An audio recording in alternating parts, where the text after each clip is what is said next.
This is a Ford Ranger 2011 model.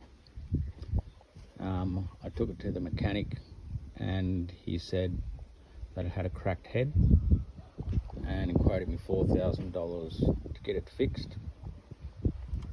But with a bit of research on the internet, I found out that it was the EGR cooler, which is this thing here.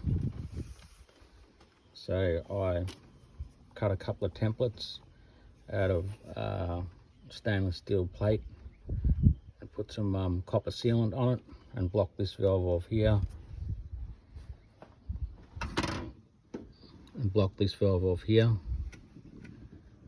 That's 11 or 12 mil nut, and there's two nuts under there which are 11 mil that need to come off as well.